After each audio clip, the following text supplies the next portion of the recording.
और राहुल गांधी को निश्चित तौर पर अब की बार प्रधानमंत्री का दावेदार घोषित कर दिया है और ये इलेक्शन जनता लड़ रही है, नेतृत्व राहुल गांधी को दिया है। वही सूरमा इस जग में जो अपनी राह बनाता है, कोई चलता है पद चिन्हों पे, कोई पद चिन्ह बनाता है। इस समय राहुल जी एक पद चिन्ह बना रहे हैं, वो एक जनता को जोड़ने का काम कर रहे हैं। जो न्याय यात्रा लेके चल रहे हैं, जनता उनसे आकर्षित हो रही है, उनके प्रति लगाव लगा रही है, उनके साथ चलने के लिए तैयार है। और ये जो गुलदस्ता है एकता का, जो इंडिया का गुलदस्ता है, एक बहुत बड़ी कामयाबी हासिल करते हुए 2024 में अपनी सत्ता बनाए।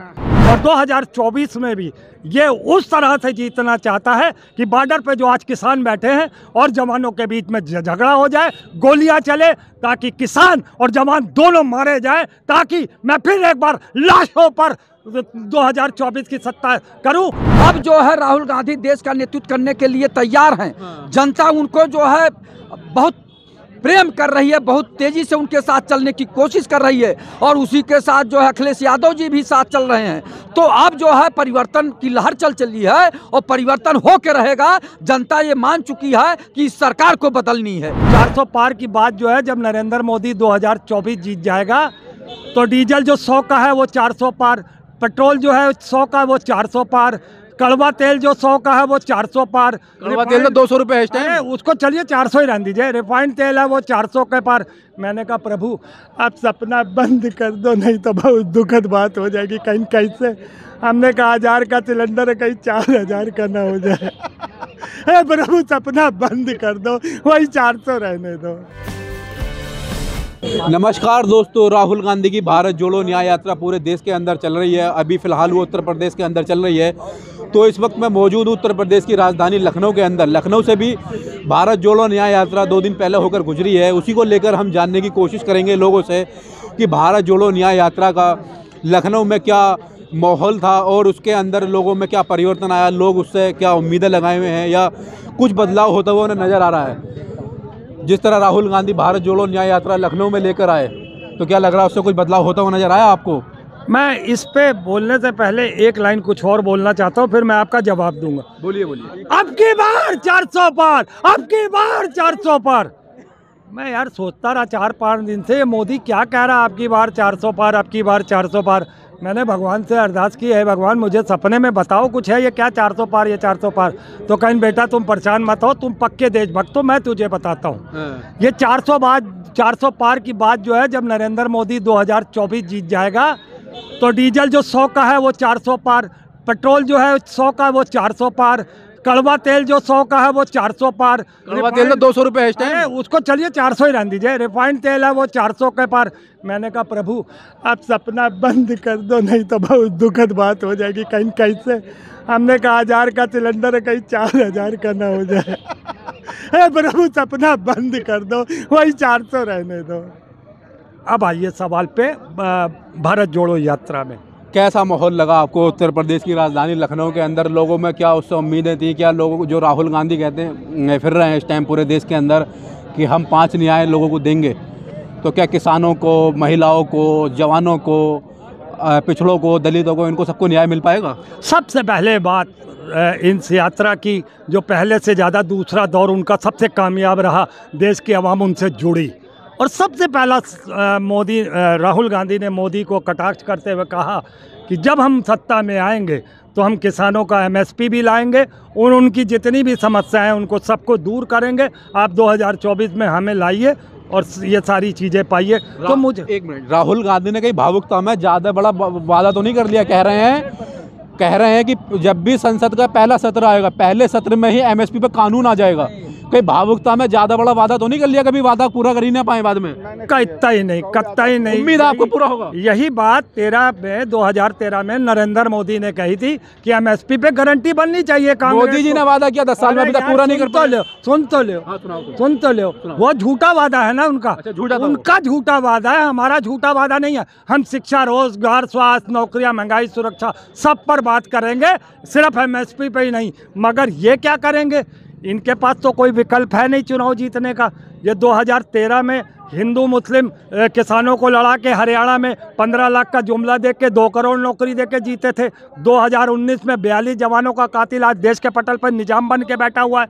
और 2024 में भी ये उस तरह से जीतना चाहता है कि बॉर्डर पे जो आज किसान बैठे हैं और जवानों के बीच में झगड़ा हो जाए, गोलियां चले, ताकि किसान और जवान दोनों मारे जाएं, ताकि मैं फिर एक बार लाशों पर 2024 की सत्ता करूं। जो कि सतपाल मलिक ने भी बात कही थी कि अगर 2019 में अगर जहाज भेज दिए गए होते हैं 5 तो हमारे 42 जवान बच जाते। ये मौतों पर शहादत करने वाला प्रधानमंत्री है। ये 2024 में भी जवानों और किसानों की लाशें बिछाकर उस पर सत्ता पे हासिल होना चाहता है। पंडित जी, राहुल गांधी भारत जोड़ो न्याय यात्रा के तहत लखनऊ आए और अभी कानपुर के अंदर फिर उनकी यात्रा शुरू होगी। वो कानपुर से हो गई है, अब मुरादाबाद, अमरोहा, बुलंदशहर, आगरा में अखिलेश यादव भी उनकी यात्रा में शामिल होंगे।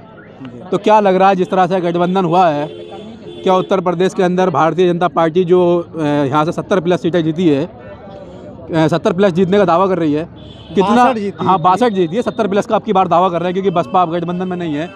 तो क्या भारतीय जनता पार्टी को रोक पाएगा ये गठबंधन? और राहुल गांधी की भारत जोड़ो न्याय यात्रा से कितना फर्क पड़ा उत्तर प्रदेश में?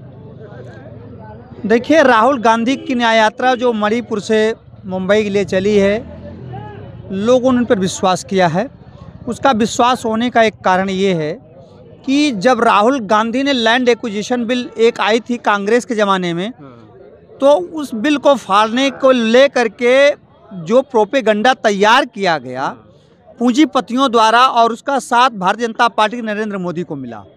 उसका रीज़न ये था कि राहुल गांधी ने कहा था कि जो किसानों की ज़मीन एक्वायर सरकार करती है उसको डीएम सर्किल रेट, जिलाधिकारी के रेट से या मार्केट वैल्यू दोनों में जो ज़्यादा हो, बिकी हो, लास्ट रेशियो हो, उसका 5 गुना देना पड़ेगा। जिसके आधार पर आज किसानों को लाभ मिल रहा है, जो अपनी ज़मीन बेच रहे हैं, सरकार एक्वायर कर रही है या पूंजीपति खरीद रहे हैं। उसका नुकसान पूंजीपतियों को हुआ कि जहां 100 रुपये मिलनी थी उसको 500 रुपये में खरीदना पड़ रहा है उनको, तो उनके लिए नुकसान हुआ। तो उन्होंने राहुल गांधी के खिलाफ एक परसेप्शन बनाया और पप्पू बनाने की कोशिश की। जहाँ तक मैं जानता हूँ, राहुल गांधी को पप्पू शब्द जो पहली बार आया था झारखंड के अंदर कोयला खदानों में मजदूर धरना दे रहे थे और राहुल गांधी ने उन धरना मजदूरों का समर्थन किया था। उसके बाद में उद्योगपतियों के अंदर मैसेज गया कि राहुल गांधी पूंजीपतियों के खिलाफ। मैं यही बात कहना चाह रहा हूँ, मैं यही तो बता रहा हूँ।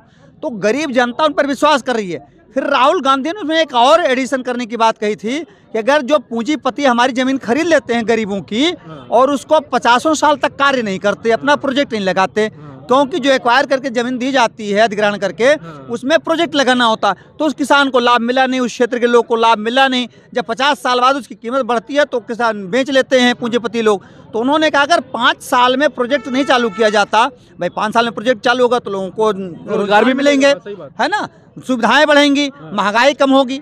तो ऐसे में अगर नहीं उपयोग की जाती उस ज़मीन का, उपयोगिता पूंजीपति नहीं करते हैं, इंडस्ट्री नहीं लगाते हैं, तो वो ज़मीन पुनः किसानों को वापस कर दी जाए तो क्या बुराई कहा। जिसका लाभ आज किसानों को मिल रहा है, तो वो गारंटी जो उस समय उन्होंने कही थी लागू हुई।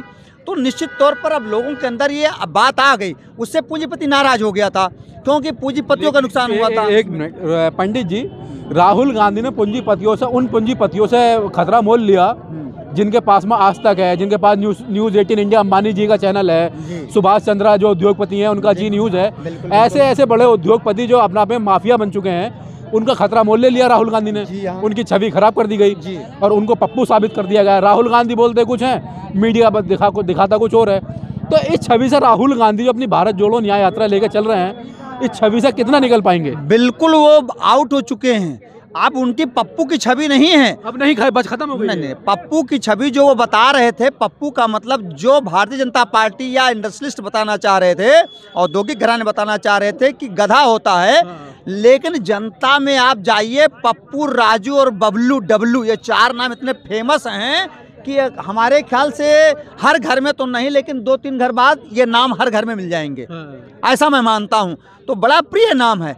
तो जैसा इन लोगों ने बदनाम करने की कोशिश की थी, जनता ने उन्हें स्वीकार कर लिया है, पप्पू यानी प्रिय नाम के रूप में स्वीकार कर लिया है। और राहुल गांधी को निश्चित तौर पर अब की बार प्रधानमंत्री का दावेदार घोषित कर दिया है और ये इलेक्शन जनता लड़ रही है, नेतृत्व राहुल गांधी को दिया है। जिस तरह लखनऊ के अंदर राहुल गांधी आए और उनके लिए नारे लगे कि Rahul Gandhi I love you और अब की बार प्रधानमंत्री राहुल गांधी, जिस तरह जनता नारे लगाए, लेकिन कांग्रेस कहीं ना कहीं मल्लिकार्जुन खड़गे को प्रधानमंत्री पद के तौर पर प्रमोट कर रही है।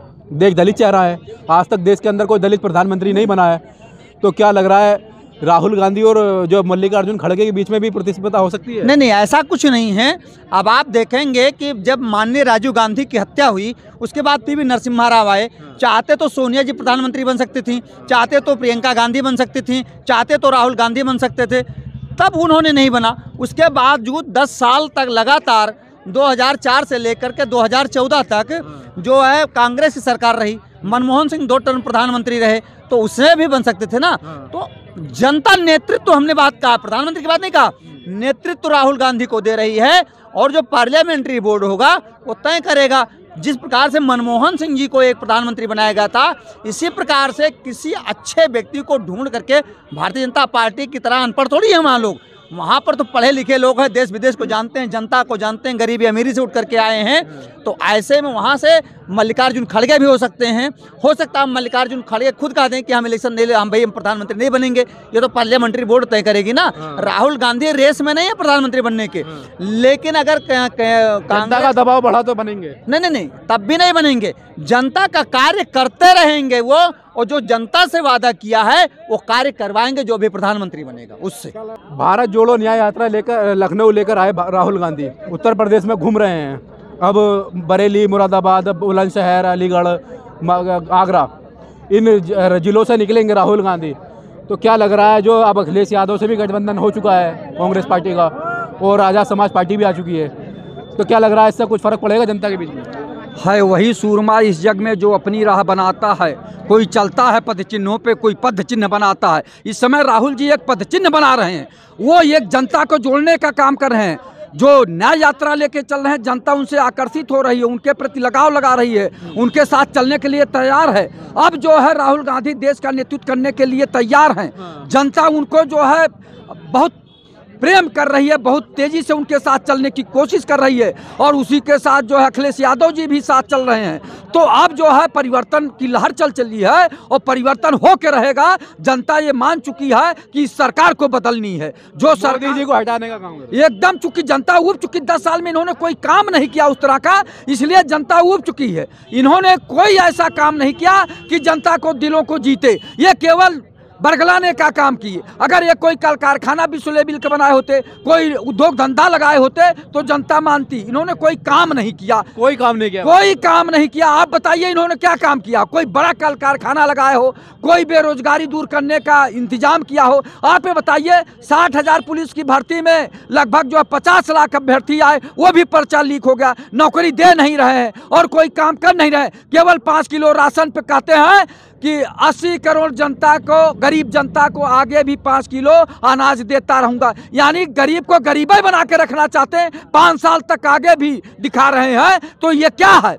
कैसे विश्व गुरु बनाएंगे देश के? 2047 तक मोदी जी ने प्लान बना कर रखा है कि देश को गरीबी खत्म कर दी जाएगी, विकसित देश बना दिया जाएगा। ये कभी नहीं हो सकता, कभी नहीं हो सकता। केवल ये गुमराह कर रहे हैं। ये 5 किलो के बजाय 6 किलो आगे राशन देने की घोषणा करेंगे कि आगे भी 81 करोड़ गरीब जनता को 5 किलो राशन और आगे देता रहूंगा। 47 तक कैसे कहते जाएंगे? इनको अगर आप 47 के बजाय 57 तक भी बनाएंगे, ये कुछ परिवर्तन नहीं करेंगे। केवल इनके शासन में अडानी अंबानी मजबूत होते जाएंगे, गरीब और गरीब होता जाएगा और अमीर होता जाएगा। ये एक दिन ऐसा आएगा कि गरीब एकदम त्राहिमाम करके परेशान हो जाएगा। ये दशा जो है आदरणीय देश के प्रधानमंत्री जी कर रहे हैं। हम लोग सोच रहे थे कि ईमानदार प्रधानमंत्री हैं हम लोग। मोदी जी ईमानदार प्रधानमंत्री नहीं है क्या? अब भैया हम लोग इनको पूर्ण बहुमत नहीं, प्रचंड बहुमत की सरकार बनाए, और इन्होंने इलेक्टोरल बॉन्ड में जो कानून बनाया एक कि जनता को ये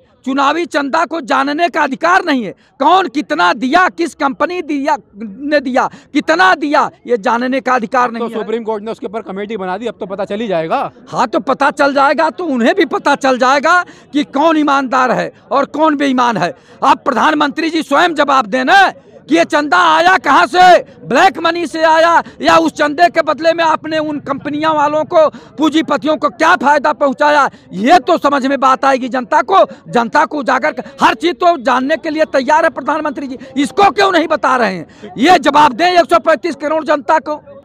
जिस तरह से राहुल गांधी 6000 किलोमीटर लंबी देश के अंदर यात्रा कर रहे हैं, मणिपुर से उत्तर प्रदेश, बिहार, बंगाल, असम, अब मध्य प्रदेश, राजस्थान, महाराष्ट्र, इन सब राज्यों से निकल रहे हैं और 6000 किलोमीटर लंबी यात्रा है, तो क्या लग रहा है इस यात्रा से देश की जनता को जो समझाना चाह रहे हैं वो कि आपको MSP मिलेगी, आपको सुरक्षा मिलेगी, अग्निवीर योजना बंद होगी, तो क्या जनता उन पर विश्वास करेगी राहुल गांधी पर भारत जोड़ो यात्रा के तहत? डेफिनेटली विश्वास करेगी। अगर ये नहीं होता तो आप पहले से ज़्यादा दूसरे जो चरण है उनका भारत जोड़ो यात्रा का, उसमें कहीं ना कहीं पहले से ज़्यादा दुगनी तादाद में जनता उनके समर्थन में आई है। और मुझे लगता है कि जो गठबंधन, जो ये भारतीय जनता पार्टी कहती है टूटी है, आम आदमी पार्टी ने 4 राज्यों में और उत्तर प्रदेश में समाजवादी पार्टी के अखिलेश यादव जी ने जो समर्थन जताया है, इसी तरीके से देखेगा नीतीश कुमार जी भी आएंगे। और नीतीश कुमार, आपको उम्मीद है नीतीश कुमार फिर 2024 के चुनाव से पहले पलटी मार देंगे? मैं बताता हूँ, उसका कारण बता देता हूँ। नीतीश कुमार ने यह कहा था कि हम तो पार्टी आपके साथ बना रहे हैं, मगर आपको डिसॉल्व करनी पड़ेगी ये सरकार को और लोकसभा के साथ विधानसभा का भी चुनाव कराना पड़ेगा। मोदी इस बात से इनकार कर रहा है।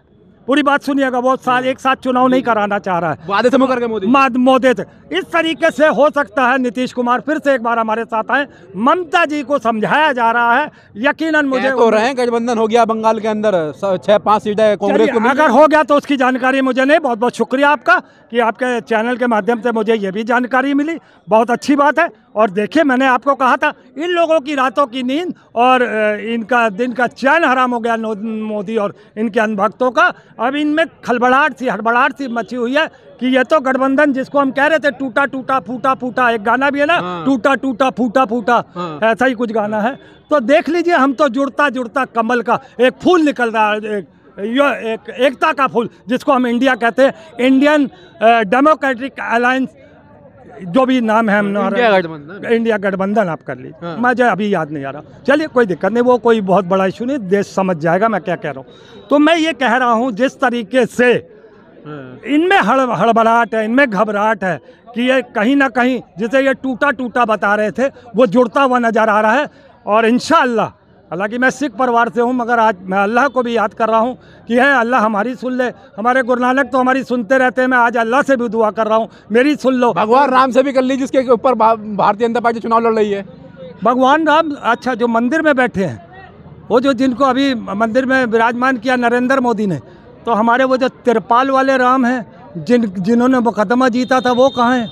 ये तो राम जी, ये वो राम है जिन्हें मोदी लाए हैं। वो राम तो आज भी तिरपाल में है। वो राम कहाँ है? देश तो पूछ तो रहा है आपसे, वो राम कहाँ है जो तिरपाल में बैठे थे मुकदमा जीते हैं? वो राम नहीं बैठे वहाँ पे मंदिर में। अच्छा। ध्यान कर लीजिए, अयोध्या में वो राम नहीं बैठे। ये वो राम है जिसे नरेंद्र मोदी लाया है। अच्छा। तो आप पूजिए, हम तो अपने भगवान राम हमारे आराध्य हैं, हम उन्हीं को पूजेंगे जो आज भी तिरपाल में या पता नहीं कहाँ है। ये तो देश का प्रधानमंत्री नरेंद्र मोदी बता सकता है। और कोई सवाल? अंतिम सवाल, इंडिया गठबंधन कितनी सीटें जीतेगा और भारतीय जनता पार्टी जो 400 पार का वादा कर रही है, दावा कर रही है, कितनी सीटें जीतेगी? देखिए, ओवर कॉन्फिडेंस में हम लोग नरेंद्र मोदी नहीं है जो कह दे 400 पार। हम काम करेंगे, हम मेहनत करेंगे चुनाव में और जीत के आएंगे। और फिर मैं बात बोलता हूँ, अब मैं राम का भी नाम ले देता हूँ, वो जो हमारे आराध्य तिरपाल में, मैं उन राम से भी कहता हूँ, हे राम, हम गठबंधन को शक्ति दे, हे वाहिगुरु हमें गठबंधन को शक्ति दे, हे ईसा मसीह हमको शक्ति दे, हे अल्लाह हमको शक्ति दे, ये हमारा गठबंधन पूरे देश में एकता की मिसाल बने। और ये जो गुलदस्ता है एकता का, जो इंडिया का गुलदस्ता है, ये एक बहुत बड़ी कामयाबी हासिल करते हुए 2024 में अपनी सत्ता बनाए। चौबे जी, राहुल गांधी लखनऊ के अंदर भारत जोड़ो न्याय यात्रा लेकर आए और अब पूरे उत्तर प्रदेश में और मुरादाबाद, बरेली, अलीगढ़, बुलंदशहर, आगरा, हाथरस, यहाँ से भी निकलेंगे। तो क्या लग रहा है इस यात्रा से उत्तर प्रदेश के अंदर कोई बदलाव होता हुआ नज़र आ रहा है आपको? भाई, जनता को मजबूरी है बदलाव करना। जनता की मजबूरी है ये जनता की मजबूरी है बदलाव करना। मैं भी कट्टर भाजपाई था, तो आप भी बदल गए? हमारे जैसा कोई भाजपाई नहीं था, लेकिन इन जो है बेईमानों को, हमारा जमीर जिंदा है, इनका साथ छोड़ना पड़ा और दूसरे पार्टी में आना पड़ा कांग्रेस में, क्योंकि ये पूरा देशभर बेच रहे हैं और गुजरात ले जा रहे हैं। पूरा देश बेच के गुजरात, पूरा देश बेच करके गुजरात आपने चक्कर में भाजपा छोड़ दी। क्यों नहीं छोड़ेगा? हमारा जमीर जिंदा है, हम देश के लिए जी रहे हैं, अपने लिए नहीं जी रहा हूँ। ये कहते हैं कि हम 80 करोड़ जनता को 5 किलो राशन पे भिखारी बनाता रहूंगा। हमारी सरकार, जब कांग्रेस सरकार आ जाएगी तो मैं कहता हूँ नौजवानों को नौकरी मिलेगा, शिक्षा मिलेगी, बेरोजगारी दूर होगा, स्वास्थ्य मिलेगा, उसके साथ साथ किसानों का कर्जा माफ होगा। कर्जा माफ होगा, कर्जा माफ होगा, एमएसपी पे गारंटी दी जाएगी, जो कि एमएसपी पे भी गारंटी मिलेगी, बिल्कुल दी जाएगी कि अडानी अंबानी किसानों की जमीन ले न पाए। अबे जो ये गिनाते हैं कि मैं इतना हाईवे बनवा दिया हूं, मैं जानना चाहता हूं 50 किलोमीटर में 10 हाईवे का क्या मतलब है? किसानों का जमीन क्या आप एग्रीमेंट करके जो है 99 साल के लिए अडानी को देना चाहते हो क्या? कि टाली से लाद लाद करके हाईवे पे और ट्रक लोड करके गोडाउन में रखोगे अनाज क्या? आज हमारे किसान इसीलिए धरना पे बैठे हुए हैं। आखिरकार अडानी से इतनी परेशानी क्या आपको? भाई परेशानी है, क्यों नहीं परेशानी है? हमारा देश वो लूट रहे हैं। हम 150 रुपये में दिल्ली चले जाते थे, आज ये तेजस ट्रेन चला करके 2500 रुपये में दिल्ली ले जा रहे हैं। 2500 रुपये में प्लेन से हम दिल्ली चले जाते थे, आज ये जो है 7000 8000 रुपये किराया किए हैं दिल्ली का, लखनऊ से। अच्छा, ट्रेन का जो पहला किराया था 2500 रुपये का, अब वो ट्रेन का कर दिया इतना? तेजस ट्रेन जो अडानी द्वारा चलवाया गया है, अंबानी द्वारा चलवाया गया, उसका ये किराया किए हैं। ये 2024 का इंतजार कर रहे हैं कि हम ABM सेट करके फिर आ जाएंगे 2024 में, और यही चीजिया जो है पूरा एकदम प्राइवेट कर देंगे। अच्छा, मोदी जी EVM का विरोध करते थे 2014 से पहले, आजकल वीडियो बहुत वायरल हो रहा है, प्रधानमंत्री इसके अंदर कहते हुए नजर आ रहे हैं कि अमेरिका में जब चुनाव बैलेट पेपर से हो सकते हैं, जो दुनिया का सबसे विकसित देश है, सुपर पावर है, तो भारत में EVM से क्यों हो रहे हैं चुनाव? भाई मैं प्रधानमंत्री जी का बयान सुना था वीडियो में कि जब ये सत्ता में नहीं थे तो कह रहे थे ABM सेट हो सकता है, ABM हटना चाहिए, लेकिन ये मौका पा गए, जनता ने इनको बैठा दिया। इनके जो है छलावे में, साधु के भेष में आ करके छलावा किए जनता के साथ में, इनको कुर्सी पे बैठा दिया, वही ABM सेट करना चालू कर दिए कि हमको अब जनता की जरूरत वोट की नहीं है, ABM में सेट करो, अपने आप सीट निकल जाएगी। EVM सेट है और क्या? और जहाँ कांग्रेस सरकार बन गई, एक चीज बताओ, कोई भी प्रत्याशी जो है वो घोषणा करेगा कि मैं 400 सीट ला रहा हूँ और ले करके तो माहौल बनाने के लिए कह रहे हैं प्रधानमंत्री, तो वो उतना सेट करके रखेंगे, वो सेट करके रख देंगे पहले, उसमें उतना सेट करके वो रख देते हैं, ठीक है? नहीं तो कोई भी प्रत्याशी घोषणा नहीं कर सकता कि मैं इतनी सीट ला रहा हूँ। कोई प्रत्याशी घोषणा नहीं कर सकता, कोई नहीं। तो कांग्रेस भी दावा कर रही है सरकार बनाएंगे, तो हर आदमी दावा करेगा ना। सरकार बनाने की दावा कर रहा हूँ, न कि मैं कह रहा हूँ कि मैं 300 सीट 400 सीट लेकर के आऊंगा, क्योंकि ABM तो उनके हाथ में है, ABM तो इनके हाथ में है। अच्छा। ABM से चुनाव लड़ रहे हैं, जनता से कोई मतलब नहीं है। भाई ये ABM हटा के देख लें कितने बड़े ईमानदार हैं, कितना % इनके पास जनता साथ में है। जनता साथ में है मोदी जी के, 5% जनता मोदी जी के साथ में नहीं है। मैं गारंटी चैलेंज करता हूँ, ABM बंद हो जाए, सरकार तुरंत बदल जाएगी। EVM बंद होते साथ सरकार कैसे बदल जाएगी? वो तो मोदी जी फिर आ जाएंगे ना। जनता इनको एक वोट देने वाली नहीं है, ठीक है? एक वोट साथ नहीं है, क्योंकि अभी ये 10 साल में पुलिस की भर्ती निकाले, उसमें घोटाला कर दिए, पेपर लीक कर दिए। ये 2017 से जितनी भी आ रही वैकेंसी सब लीक ही हो रहे हैं। तो ये इनका कमो यही है, ये पैसा इकट्ठा करने का। आज मैं जानना चाहता हूँ, PMGSY का जो पैसा जमा हुआ था कोरोना में, PM केयर फंड का, क्या प्रधानमंत्री जी आज जनता के सामने हिसाब दिए? तो क्यों नहीं? इलेक्ट्रल बॉन्ड से अडानी से कितना पैसा लिए प्रधानमंत्री, हिसाब दिए? वो तो सुप्रीम कोर्ट ने जांच बैठा दिया, पता चल जाएगा कितना दिया है। तो ये जनता हमारी सब समझ रही है इनको, लेकिन इनको ABM से वोट ले लेते हैं, बस ये दिक्कत है।